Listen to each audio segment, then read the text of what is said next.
Hi hello friends, ఈ temple వచ్చేసి శ్రీ సీతారామ ఆంజనేయ స్వామి temple అండి. ఈ రోజు మార్నింగ్ అయితే మేము టెంపుల్ కి వెళ్ళాము. ఎందుకంటే శ్రీరామనవమి వచ్చేస్తుంది కదా, అయితే పెళ్లికి అయితే ముహూర్తాలు పెట్టుకోవాలి కదా.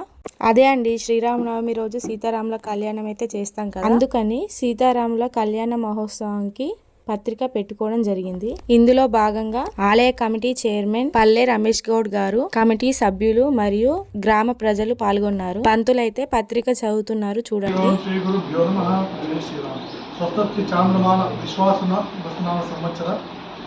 చైత్రశుద్ధ నవమి ఆదివారం సరియగు తేదీ 6/4/2025 రోజున ఉదయం 11:45 పుష్యమి నక్షత్రయుక్త మిథున శుభలగ్న ముహూర్తమున శ్రీ సీతారామ కళ్యాణ మహోత్సవం జరుపుకోవడం కావున భక్తులు అధిక సంఖ్యలో పాల్గొని స్వామివారి పాత్రగా ఆడారు.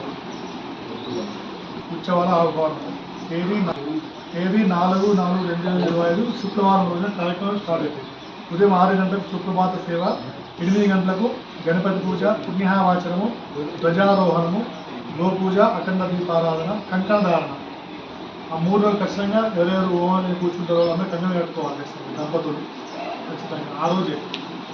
2వ రోజు 3 రోజు కంకణ కట్టుకుంటే కట్టడం ఉండదు, ఎందుకంటే మధ్యలో కంకణ కట్టుకోవాలి కూడా. కంకణ కట్టుకుని 3 రోజులు ఖచ్చితంగా ఉన్న వాళ్ళు మాత్రం కంకణ కట్టుకోవాలి. 3 రోజులు హోమాలు ఉంటాయి, 3 రోజులు పూజలు ఉంటాయి. కంకణధారణ, నవగ్రహ దిక్పాలక, నవగ్రహ స్థాపన చేస్తాం వాటి పూజ. తర్వాత అగ్నిపరిష్క హోమం స్టార్ట్ చేస్తాము. తర్వాత మంగళహారతి, తీర్థప్రసాద వితరణ. ఇది ఉదయం. సాయంత్రం 6 గంటలకు హనుమత్ చాలీసా పారాయణం, అందులో సామూహికంగా భజన కార్యక్రమం, మళ్ళీ హోమం కూడా ఉంటుంది, మళ్ళీ చుట్టూ హోమం ఉంటుంది.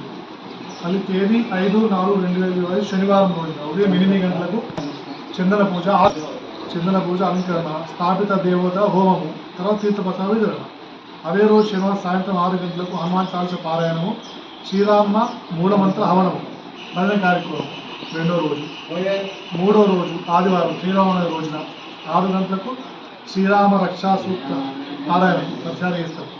ఉదయం 9:30 స్వామివారి ఎదుర్కోలు ఇవి తీసుకొస్తాం. 11:45 పుష్యమి నక్షత్ర మిత్ర శుభ ముహూర్తంలో స్వామివారి కళ్యాణ మహోత్సవం జరుపుకోవడం. అనంతరం ఓడిబియ్యం, అందరితో ఓడిబియ్యం. ఈ వీడియో నచ్చితే జై శ్రీరామ్ అని కామెంట్ చేయండి, సబ్స్క్రైబ్ చేయండి, లైక్ చేయండి.